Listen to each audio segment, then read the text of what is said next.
As Madara walked down the halls of the strange facility floating out in negative space and time, a place where neither space nor time existed, he could only begin to question the nature of this place that was connected to all times and spaces.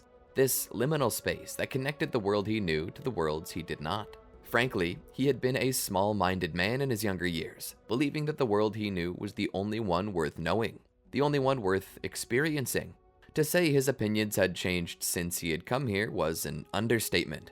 Madara really jived with this Dragon Ball world, as it was relatively peaceful, but had a large amount of strong warriors who fought and trained every day just to be the best they could be, experience the best they could experience, and to dance with death in the way that made them feel truly alive. Why was Madara thinking about the world of Dragon Ball right now? Because he had caught wind that this next experiment might indeed take place in this world. As he entered the room, he saw Fu standing there by the monitors, preparing for the next experiment. "What is it that you're doing?" Madara asked. Fu looked over his shoulder. "Oh, I'm preparing a new experiment by doing a little writing in the Book of Fate." "Your face seems grave," Madara said. "Is something the matter?" Fu shook his head. "Butterflies, I think. I've rarely dabbled in the world of the Dragon Balls since that fiasco with the universe tree." "Yes, the place where you almost died. How did you get out of that?" Fu sat there for a moment and thought about it. "I still don't know. I had thought I died. I heard the voice of my progenitors calling me from hell, but I woke up in this void." Fu looked over with a nervous smile. "Sorry, didn't mean to bring down the mood. You know you can put this experiment off, right?" Madara said. Fu shook his head. "No, I think I'll be okay. After all, this needs to be done. But if I'm not careful here, my survival will be discovered early by Chronoa, and that won't be good for us." "Then don't do it. Surely it's not worth the risk," Madara said. "No, it is. See, I plan to experiment on the man who I fear most today, Goku. What do you plan to do with him?" "I plan to give him the Sharingan," Fu said. Madara scoffed. "So your plan is to simply make the man stronger than he already is. How is that any fun? He's already absurdly strong. The power of my clan's dojutsu would push him over the edge to the point that even that Beerus the Destroyer you speak of would never be able to touch him. I'm not simply planning on giving him the Sharingan, no. I plan to alter him a bit. I know already the limits of a Saiyan. You forget that I am myself part Saiyan. Indeed, I crave to see the limits of Goku himself." Madara seemed lost on this. Fu elaborated. "I'll give Goku the Sharingan, but in exchange for this power, I'll be taking away his Saiyan genetics. I wish to see if Goku would still be as strong as he is, even without his fanciful hair color changes. But at the same time, I don't wish to leave him high and dry, so I'll be generous and give him something to work with. This should allow us to test more on how powers similar to your own will work in this world. Would you care to watch with me?" Welcome to the Amagi. Before we begin, only 25% of our viewers are subscribed, so if you're a fan of the video, please like and double check if you are subscribed, and with that out of the way, let's get into the video. On a distant mountain, in the middle of nowhere, there was a cry echoing. The sound inspired in the landscape a feeling of a miracle. As a child's cries were often unsettling, this, for some reason, felt more joyous, despite the sorrowful tone this infant took. This got the attention of a man who lived on this mountain. A hermit in his own right, he tended to stay to himself and contemplate his life and enjoy it to the max. This man's name was Gohan. No, not the one you're thinking of. That Gohan was named for this one. An elderly man with a long, bushy white mustache. His heart was kind, and his expression matched this. To many, few in this world were quite like Gohan, always seeking to help, always offering mercy and love to those who often didn't deserve it. Despite everything though, he was a powerful warrior in his own right. And while a simple power level of like 125 at max wasn't very much considering how large the universe was, on Earth it was more than enough to rule the whole planet. But what good would ruling over others do? To force them to do as you say? Well, if it were to be that way, then Gohan's first demand would be that people do as they wish. Quite the contradiction, isn't it? As such, Gohan never wished to ever rule anything save the mountain he called home. And even then, his rule of this mountain was not absolute, nor was it anything more than stewardship. If anything, he was more of a guardian, and that was okay. And so, as he ventured to the top of the mountain on his noble quest to find the source of these pitiful cries, in hopes he may bring some form of comfort, Gohan would discover a baby. What was different about this child? Nothing, really, but the question was, who could or would have climbed to the top of this mountain to give birth to a child only to abandon it and climb down mere moments later? It was hard to understand. Perhaps this child was like the Monkey King, Wukong, in that he was born from yin and yang colliding. Imagination. The truth was that nobody knew where this child's parents were, who they were, or where they went. And it wasn't like he could ask the child. He called out, "Hello?" There was no response. "Whose child is this?" he asked. Still no response. "Well, I can't leave the little fella out in the cold," Gohan said. He would kneel down, his knees starting to crackle and pop from age. Lifting the infant up, he could tell that the child was a little older than an infant normally was. He had been born for quite some time and was now about the size of a 1-year-old. And yet the child was left here in the raw. To some degree, Gohan felt contempt for whoever might leave a helpless child shivering in the cold out in the middle of nowhere. It was as if they wanted him to... No. Gohan refused to offer judgment on people he did not know. He would not partake. Whether those people had left him behind for ill intent, or whether chances, circumstances, or something else had influenced the decision, that knowledge was only in the hands of the parents and God himself. And if ill intent had been done and maliciousness was the cause of this child's fate, then God would also be custodian of that. For now, Gohan must do what he was commanded to, and what he knew was right, and that was to care for this young child, leaving a note behind where the toddler had been to tell the parents should they come looking for the young boy where they might find him. Bringing Goku with him, Gohan settled into his house. It was a lot of hard work to care for one as small and helpless as this, but Gohan was more than willing to do so. To stay up those late nights to care for it as it cried into the nighttime, to wipe away its tears, to keep it warm, to ensure it was fed. Gohan had very little, but what he did have, he shared freely with an equal portion of love. That's just who Gohan was, and what he wanted to be. Sadly, nobody ever came looking for Goku. Goku was left in the hands of Gohan, and so the elderly man began to raise the child as if it were his own. The older Goku got, the more he understood. Gohan didn't really know much about raising a child other than he knew about his own raising, as well as his time training with the turtle hermit Master Roshi. Gohan lived in isolation, which he regretted might not be the best for Goku. That being said, the life they lived was simple.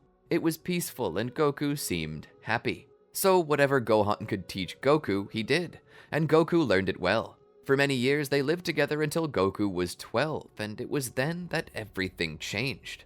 "What is this?" Goku asked as he walked into the room holding a jewel in his hand. Gohan looked back and did a double take. "Be careful with that," he said kindly. "That's a very important item." "What is it?" Goku asked. "It's a Dragon Ball, a very special item that has mystical powers imbued into it. Legends state that should the rest of the 7 be gathered together, they will summon a powerful dragon that will grant the wish of any who ask it." "Wow," Goku said, his eyes lighting up with imagination. Gohan smiled. "Please, put it back. I'm holding on to it until the proper time comes." "Are you gonna make a wish on them, Grandpa Gohan?" Goku asked. Gohan shook his head. "No, I am content with where I am, and with where I live. But inevitably someone will come to this mountain and search for it, and when that happens, if they are worthy, I will give it to them. But until that time, we will prepare for it." Gohan, having finished washing the dishes, put the towel down on the counter. "Now, how about you and I go outside and train a little more? What do you say?" Goku nodded. Together they stood there. "Ready yourself, Goku," Gohan said as he began collecting pebbles and rocks. "Right!" Goku closed his eyes and gathered his energy. Suddenly, as he opened his eyes, those dark-colored eyes suddenly shifted to a glowing crimson red, each one containing a single Magatama shape. These eyes were Goku's eyes. They contained within them a power that Gohan had never before seen. Something special. They possessed the ability to link Goku into reality and imagination at the same time. With one part of his eyes came the ability to see and understand everything around him, and to copy any technique that he ever witnessed perfectly after one viewing. Secondly, it granted him the ability to cast powerful illusions, and make people think what was there was not there, and vice versa. This technique Gohan believed to be a special power from the heavens, and so he called them the heavenly eyes that saw the truth of all creation. But due to their pinwheel pattern that appeared to spin whenever his eyes were casting an illusion, he called them the Sharingan, which was to say, copy wheel eye. This particular name was based on their appearance, as well as their uncanny ability to copy everything he showed them. As such, Goku's martial arts prowess was beyond everything that Gohan expected it to be, and due to this, Gohan was sure that Goku surpassed him in strength. While Gohan had age, experience, and slightly higher ki reserves, Goku possessed technique and youth, as well as these eyes, which seemed to increase his reaction time by quite a bit. Goku's ability to react with these things was so quick that there was practically no delay. If he could see it, his mind had already processed it and was beginning to react.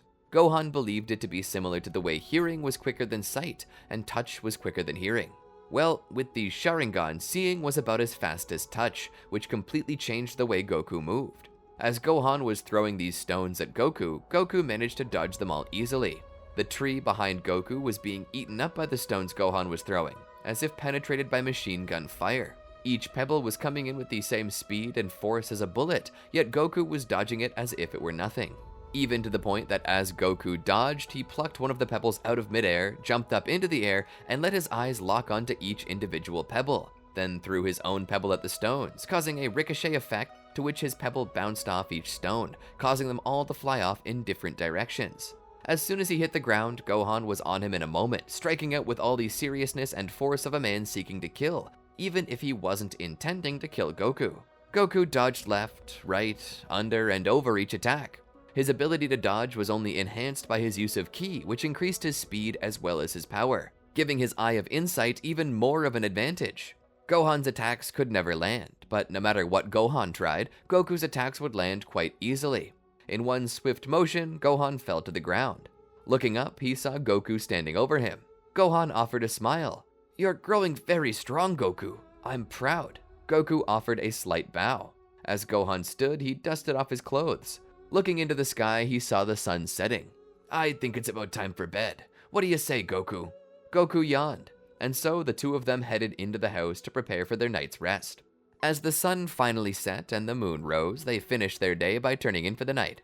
Gohan laid in the bed, Goku with him, head propped up on the old man's stomach. Quite a strange sleeping position, but this was how they did it. Totem style. "Grandpa?" "What is it, Goku?" "I'm hungry." "You're always hungry," Gohan said. "What are we eating for breakfast?" he asked. Gohan smiled. "What do you want for breakfast?" "I was thinking fish, like either fish fry, boiled, or, grilled." Gohan let off a small chuckle. "Well, if that's what you want, then tomorrow we will get up, you go get us one, and I'll prepare the grill. Sound fair?" Goku nodded. "Mm-hmm. Now go to sleep. The quicker you sleep, the sooner you'll wake, and the sooner you'll get to eat." Goku understood and prepared to sleep. The next day, as Goku left for the nearby river to fish, Gohan prepared the grill. An old charcoal grill that he had delivered here from West City. The logo on it was that of a sea within another sea, and below it said Capsule Corp on it. Gohan grabbed a chimney and filled the top with charcoal and then put some old newspaper below it before setting the fire. It burned for a while before Gohan added more newspaper. Once that was done, the coals were going fairly well, so he poured them into the pit. Placing the grate back on, he closed the lid and walked inside to get a scraper. Coming back, he began to scrape the char and other substances off the heated surface, making the grate as smooth as when he first bought it. "Goku should be coming back by now," Gohan said. They didn't live far from the river, and there were always fish jumping in it. Considering how good of a fisherman Goku was, there was no doubt that Goku could retrieve a fish quickly. He waited a while longer and began to worry that the coals might not be hot enough when Goku got back. But just as he was turning around to go look for Goku, he saw him coming back with a massive fish that Gohan doubted would fit on the grill. But what surprised Gohan even more than that was Goku walking back while talking with a strange girl. "Grandpa, look what I found. It's a girl." Gohan nodded. I can see that," he said, feeling a bit defensive. This girl was carrying a gun on her hip.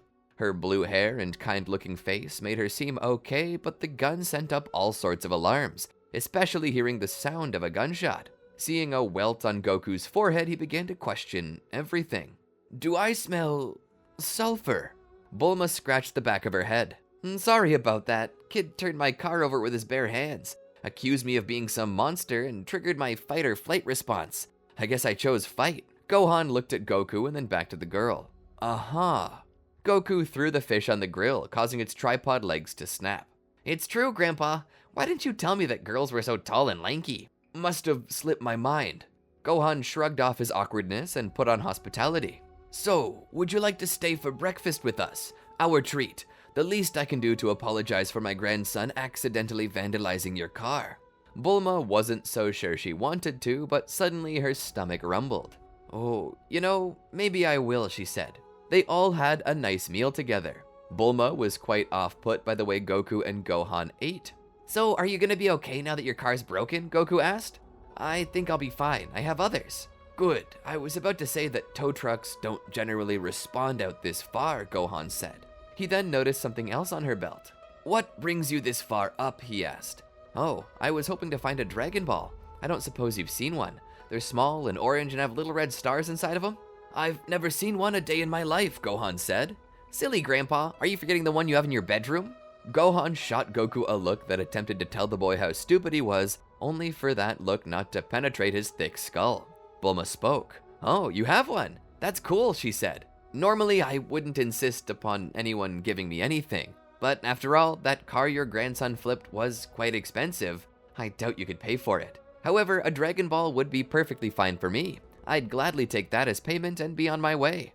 I can see how you would choose such a thing to replace your car, Gohan said. However, a Dragon Ball is priceless. You cannot put a price on the value of it, as it offers 1/7 the potential of pretty much anything. There are people who would offer 10 cars just to have one of them, and that would be considered a steal.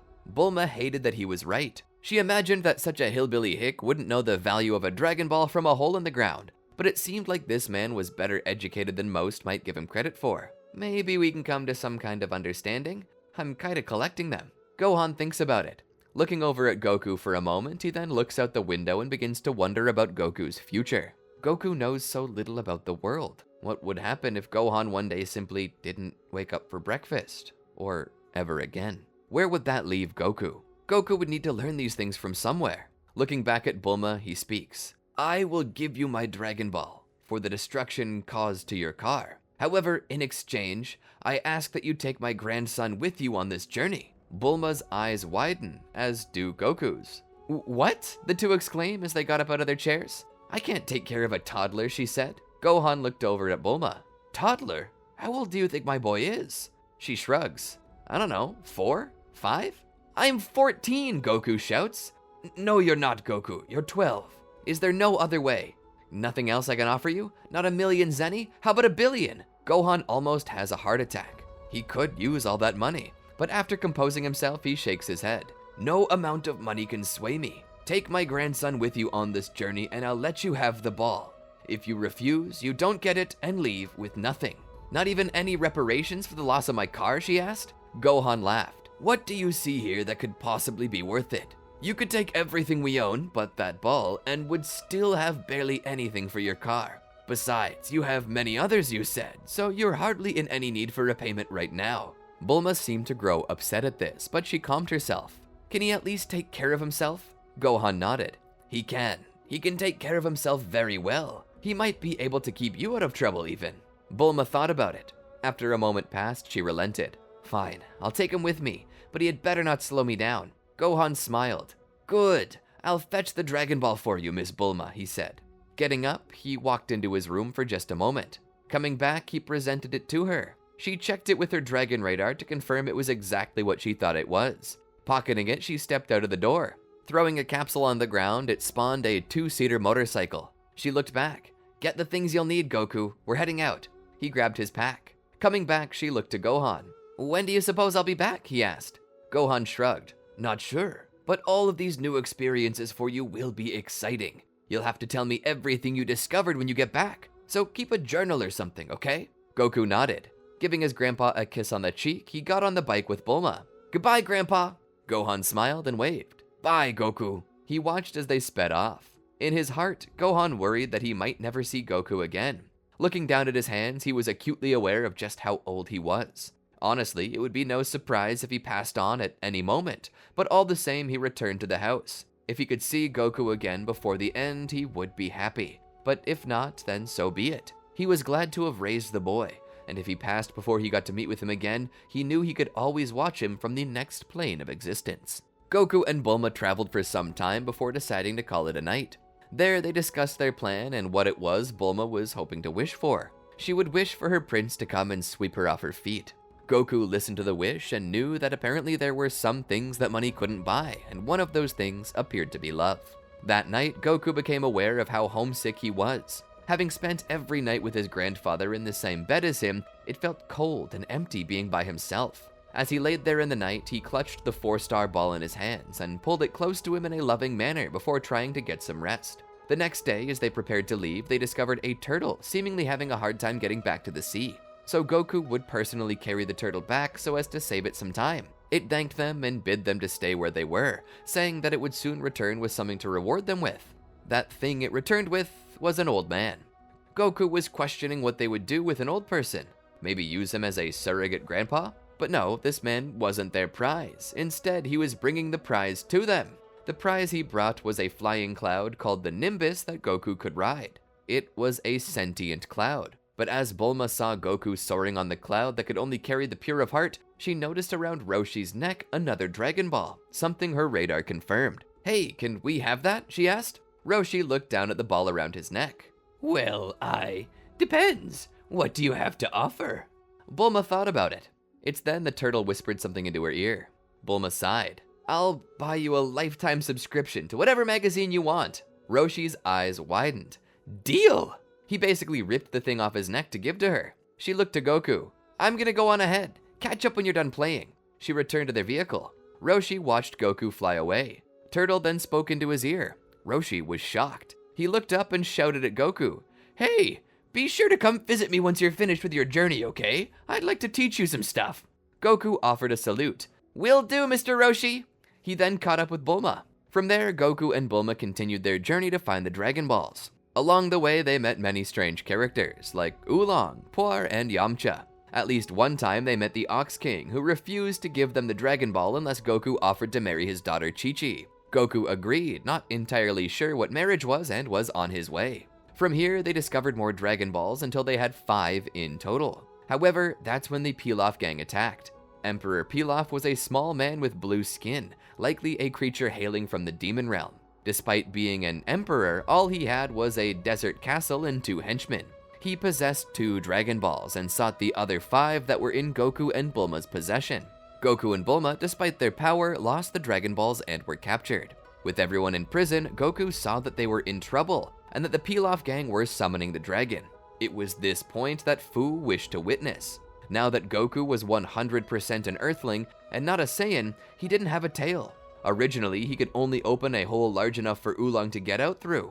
Then they were all captured again and left in a room with a glass roof. Only through his Saiyan tail could he escape, so what would Goku do here? As Goku heard them summon the dragon, he knew that their wish would ultimately be about the desire to rule the world, and he could not let this stand. He prepared his Kamehameha, but even Goku was aware that this wouldn't do much, not compared to some of the greater martial arts masters like Roshi. But he could probably take down the wall if he knew where to strike. Activating his Sharingan, he sought for the weakest place in the structure. When he found it, he fired everything he had at the wall, smashing it totally. The whole group escaped and went to stop the Pilaf gang from making their wish, which Oolong succeeded in doing by demanding the dragon give him the most comfortable pair of underwear. The Pilaf gang is outraged that their chance to have their wish granted was taken from them, so they engaged the group in battle. However, Goku's martial arts prowess is enough to push them back. The group flees the castle and leaves Goku and the others. Despite everything that happened, Bulma is happy as she feels her prince has found her. Goku, however, is free to go home where he meets with his grandpa and tells him everything he saw. You proposed to marry someone? Yep, Gohan was certain that Goku was too young for such a thing, but then again he knew the Ox King well, and he thought that if the Ox King's daughter was half as strong as he was in mind and heart, she would be perfect for Goku. It was then that Goku told Grandpa Gohan about meeting Roshi.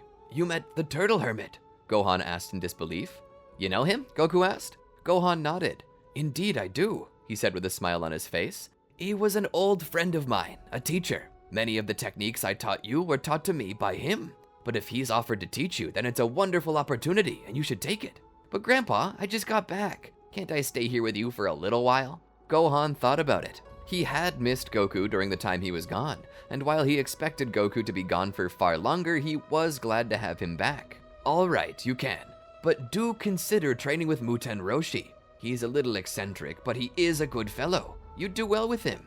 And so, for about a month, Goku simply took time to stay with his grandfather and catch up. After this, Goku left to meet with Roshi, where he trained with the hermit alongside a man who would soon become his best friend, Krillin. For a long time they trained. They went on many adventures and did a lot of amazing things, like defeating the Red Ribbon Army and attending 2 world martial arts tournaments. If you're wondering why I'm glossing over so much of the original Dragon Ball story, it's because Fu keeps fast-forwarding.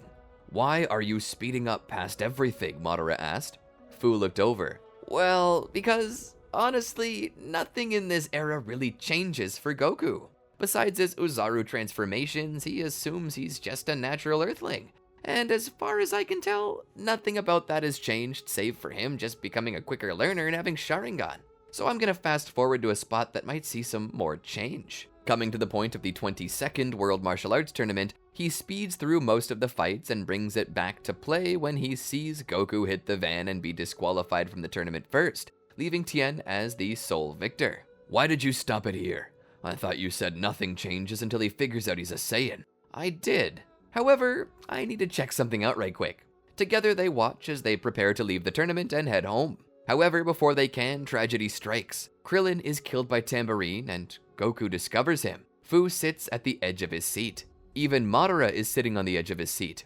Falling to his knees, Goku lifts Krillin off the ground only to find him unresponsive, his head hanging at a strange angle. Krillin, he asks, is he about to awaken the... Madara trails off. Goku grits his teeth as he sees this. His eyes flash crimson for a moment. As he lifts his head, it's revealed that he possesses 3 tomoe in each eye. What? That's a ripoff. Why didn't he get the Mangekyo Sharingan? Madara asks. Fu pauses and thinks about it. You know, I don't know. It's loss that awakens it, right? Intense emotion? Madara nods. When someone you love is permanently removed from your life, the love you have from them becomes hatred at the one who took them from you. Fu hears what Madara says and then remembers. He rewinds it for a bit to the death and revival of Uppa's father. The Dragon Balls, Fu says. Madara begins to understand. So you're telling me that Goku is feeling enraged, but not hatred? Fu nods. It seems highly likely that he's feeling angered by the death of Krillin, but not hatred, because Goku doesn't see it as a permanent removal of Krillin from his life. All he needs is the Dragon Balls and he can bring him back. To Goku, this might simply be the same as a family member being put into a coma. He feels enraged, and that was enough to awaken his 3 tomoe via pure determination, but not his Mangekyo. Madara understands. That's a shame. I had wished that he'd awaken the Mangekyo Sharingan.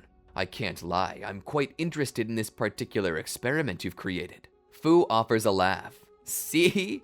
It can be fun to experiment like this. Not to mention I will be able to draw more energy from this universe. If we get through it fast enough, I might be able to absorb and erase any trace of its existence before Chronoa realizes what we've done. So what happens next? Madara asks. Fu begins to fast forward back to the place where they were before. Well, in the original universe, Goku decides to avenge his friend and hunts down Tambourine but fails to kill him. After barely surviving, Goku meets Yajirobe, who helps him kill Symbol. After the death of Symbol, the evil Demon King Piccolo sends Tambourine to finish Goku off, but Goku destroys him. As Fu goes through the universe, fast-forwarding to all the good parts, he realizes that a lot of this doesn't change. Goku recovers on Korin's tower, seeks the Ultra Divine Water to have his potential drawn out, and proceeds to rejoin the fight where he kills Drum and faces Demon King Piccolo. After a long battle, Goku manages to kill Demon King Piccolo, after the Ultra Divine Water gives him the edge he needs. As he rushes towards King Piccolo, Fu thinks that he sees the shadow of a figure behind Goku. Not a great ape, but a Susanoo. How has he awakened Susanoo if he doesn't have a Mangekyo? Madara asks, questioning how the power system of Dragon Ball even works. Fu speaks. He hasn't awakened the Susanoo. However, he's awakened some of the latent power that exists within the Susanoo momentarily, due to the struggle of the moment and the ultra-divine water. Has such a thing never once occurred in your world? Fu asked. Madara looked back on it. Frankly, it hasn't. Not that, wait, there was one occasion where something happened that I wasn't sure about it. What was it? Fu asked. When my protege, Obito, was crushed by stones, his body didn't seem to suffer as much trauma as I thought it would. I didn't understand why, and I said to him it was as if he phased completely through them. Later on, I realized that Obito's Mangekyo Sharingan ability was to phase through solid objects. But the thing about that was that Obito did not awaken his Mangekyo Sharingan until Rin perished, which hadn't happened yet. Do you still think it was his Mangekyo Sharingan? Madara looked at the screens again, looking at the specter of a Susanoo behind Goku. I have no choice but to. I can't explain it because it goes against everything I thought I knew about my clan's dojutsu. But it does seem like, in some special circumstances, that it is possible to momentarily awaken a power without actually awakening the eye. Fu nodded. Honestly, seems a little plot armory, but considering the fact he drank the ultra-divine water, and normally this would have awakened the Mangekyo under different circumstances far earlier than this, I'll give it to Goku this time. They watched as Goku raised his fist into the air and punched a hole clean through Piccolo's chest. Piccolo would then cough out an egg, which he would spit into the far distance. This egg would eventually hatch into a new version of Piccolo, who would proceed to train and wait for the next 3 years before heading to the 23rd World Martial Arts Tournament. Goku would also show up here, and would be greeted by Krillin, who had been revived by the Dragon Balls. See, I told you he'd be revived, Fu said. From here, the battle with Piccolo Jr., who would later be called just Piccolo, would take place.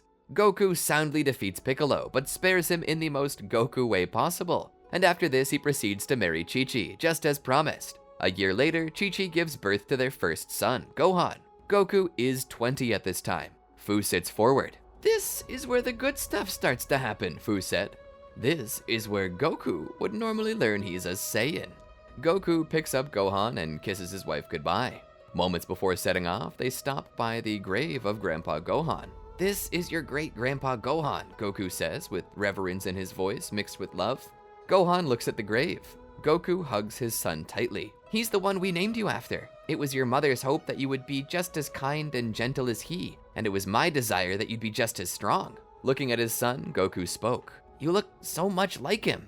Goku was aware that Gohan had adopted him. It was a topic Gohan had explained to Goku while on his deathbed. It had upset Goku at first, but Chi-Chi had stuck by to comfort him. Gohan had told him that family is not about blood, but about bonds, and that there were some blood relationships that were weaker than the bond they shared. Despite that, Goku knew that by passing on the will of his grandfather, Goku could grow up to be just like him. After all, the choice of who you would become was not decided by the blood in your veins, but by the heart that beat in your chest.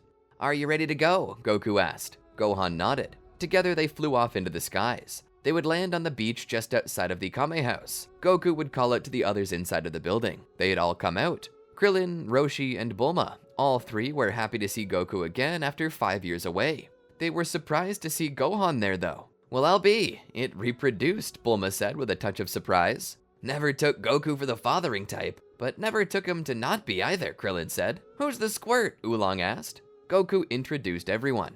This is Bulma and Krillin and Roshi and Oolong. Everyone, this is my son, Gohan. Roshi chuckled. Named him after your grandpa, huh? Good taste. Everything seemed to be going well. That was until something happened. A man appeared, but this man was not Raditz. Oh yeah, I forgot, Fu said. How could Raditz show up? He's Goku's brother, and Goku wasn't born a Saiyan. Shouldn't that mean that Raditz is an only child, though? Madara asked. Fu couldn't help but acknowledge this. That's true. Perhaps something in this timeline has changed due to Goku not being a part of the family. They continued to watch. It was a man with a large head, purple skin, and strange armor. It was Apple, a member of the Frieza Force. Standing there, he checked his scouter. This is indeed a high power level, but it's not the target, he said. Do you happen to know where the Namekian of this planet is? Apple asked. Namekian? Goku questioned. Apple looked over at him. Green man, with antenna. Goku understood. He was either speaking of Piccolo or Kami. Who's asking? Goku asked. We're here to collect the Namekian and their wish orbs for Lord Frieza. We received an anonymous report that this planet possessed some, and our Emperor wishes to use them to ensure his rule is eternal. Goku, now knowing they were talking about Kami, couldn't give up the information to this guy. Sorry, never seen anyone like that. It was then that the purple alien cut his eyes to Goku. You know, my kind has some form of telekinetic powers. The moment I mentioned them, you reacted. You know who they are. You will tell me where they are.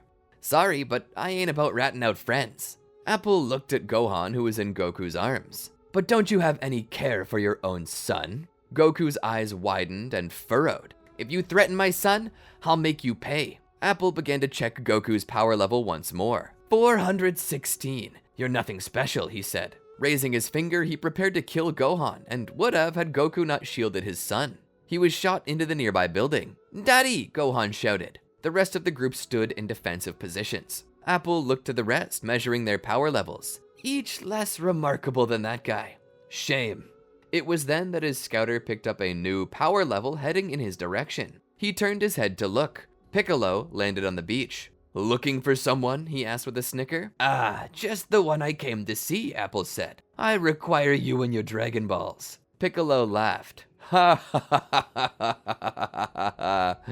No. He looked over. Goku, can you still stand? Goku managed to get back to his feet. I can. Piccolo looked back to Apple. Good. Why don't you help me with this guy? Set aside our differences for the day. This guy wants Kami and I, and he'll kill all your friends as well. Why not help me take him out?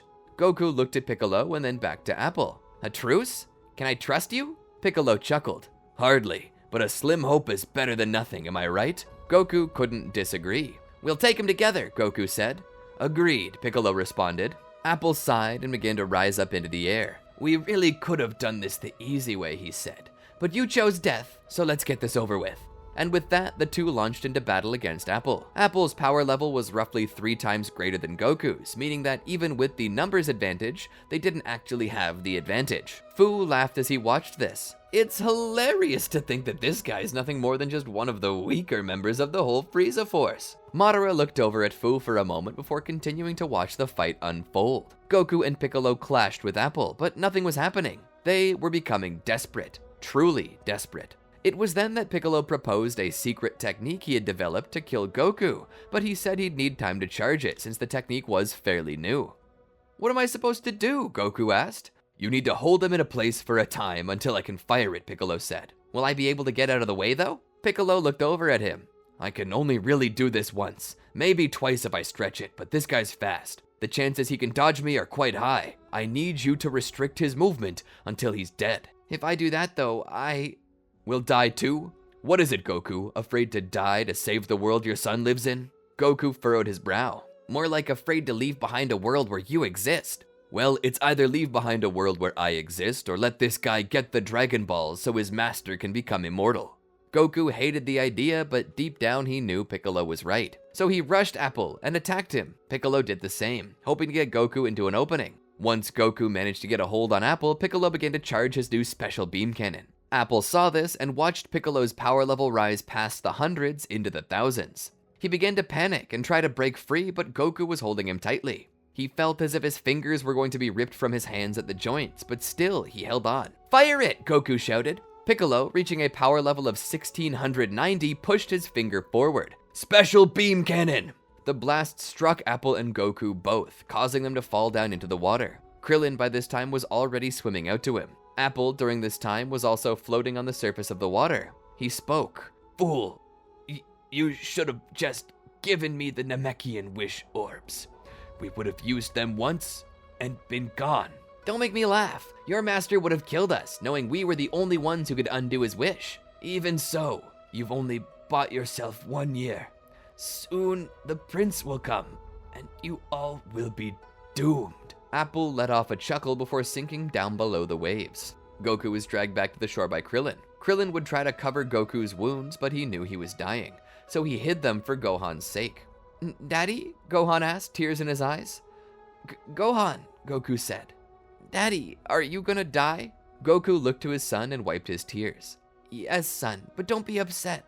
The Dragon Balls will bring me back to life. You just need to wait a little while. Can you do that? Are you my strong boy? Goku asked. Gohan nodded. Goku smiled. Attaboy. Goku closed his eyes and exhaled his last breath, passing away. His body would be taken by Kami for training in the underworld. They'd be told to wait a year to bring Goku back to life, as he was to train in the other world with King Kai.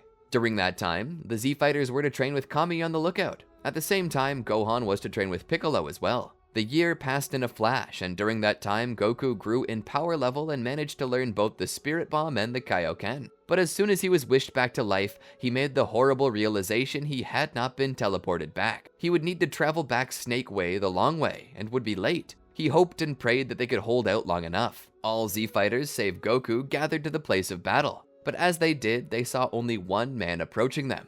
Fu was shocked. Wait, where's Nappa? Vegeta approached alone. I take it you're the prince, Piccolo asked. The man smiled. I am Vegeta, prince of all Saiyans, the right-hand man of Lord Frieza himself. I claim this planet in the name of his empire, and welcome it into my own personal kingdom. Your personal kingdom? Piccolo asked with a scoff. Yes, my personal kingdom. Lord Frieza seeks only the Dragon Balls. Once they're his, this planet is mine, with which to reform my race, of which I am the last, Vegeta said with a smile. Your race is about to be extinct, Piccolo said. Vegeta laughed. I highly doubt it, he said. Vegeta then proceeded to solo the Z-Fighters. The first to go down was Tien, who was struck in the abdomen so hard that Vegeta's fist pushed clean through. Tien let out a cry as Vegeta's bloody fist protruded from his back. Gohan was mortified. He had been trained and told he might see carnage, but he had never seen anything quite like this. His body felt like it might shut down at the sight. Alas, he stood firm. Vegeta, pulling his hand free, let Tien fall forward before finishing him off. Turning to Yamcha, he pointed. You're next. Yamcha looked back at the others. Let's take him together. Krillin and Piccolo nodded. Together they rushed Vegeta and pooled their strength enough to push him back. Vegeta sighed. Your power level is nothing compared to mine. However, your abilities are praiseworthy. I can see how it might take more than the likes of Apple to kill you. However, you're severely outclassed. You don't even know by how much. Allow me to demonstrate. Vegeta began to power up, his ki flaring green as he did so. The clouds around him began to swirl as storms began to form. Though the sun was out, it did nothing to help them. Lord Frieza, remove the first level of restriction, he asked. Suddenly, the diadem around his head gave off a glow. Vegeta smiled. Perfect. He charged more. Suddenly, with a roar, he transformed. Vegeta stood there, his hair a pale shade of blue, though in this dark lighting it seemed closer to lavender. Yamcha, Piccolo, and Krillin were astounded. Gohan was shaking from fear. What is that? Yamcha asked. His power level's so high I can hardly measure it anymore, Krillin said. What kind of form is this? Piccolo demanded to know. Vegeta smiled. This is the form that was spoken of in times past. This form is that of the legendary Super Saiyan. Restricted, of course. I have 3 more stages above this, Vegeta said, and each is more powerful than the last. Now, who is ready to die? Goku raced along Snake Way and eventually made it back to Yema's check-in station. He had no time to talk, so he waved and passed back out the gate. He would be teleported back to the lookout. There he dropped down and began to fly off toward the battlefield. As soon as he got there, he saw everyone on the ground. Piccolo was being held by the throat as lightning struck around them. Vegeta tossed Piccolo to the side. You must be the one I've heard so much about. This Goku fellow. Everyone seemed to put their trust in you. I guess they were wrong. Goku looked around. Tien, Yamcha, even Krillin was dead, and Krillin could not be revived by the Dragon Balls anymore. But worst still, he saw Gohan lying on the ground. He rushed to him. Gohan, he cried out. Gohan opened his eyes. They were 3 Tomoe Sharingan themselves, but full of tears and pain. Daddy, it hurts. Gohan's ribs had been crushed by the force of a foot. As Goku held his son, Gohan spoke. I don't want to die. I don't wanna. He convulsed for but a moment with a gag and a cough, and then his glimmering crimson eyes seemed to lose their light. Goku felt such emotional turmoil. All of his friends, Krillin, and now even Gohan, dead. Lightning struck behind Goku. You, he shouted as he turned around. Vegeta stood there. Oh, was that your son? I'm so sorry. If I had known, I wouldn't have crushed his chest while he squealed like a pig. I would have broken each of his limbs first. It was then that suddenly a dark black flame sparked on Vegeta's armor. Vegeta saw it and tried to put it out, but it spread to his glove as well. Vegeta removed both the armor and the glove. Looking up, he saw Goku's eyes had turned to a 3-spoked pinwheel. "I'll kill you!" As Goku stood there, his eyes glowing red and crying tears of blood, the legendary Saiyan Prince stared him down. "What magic is this?" he questioned.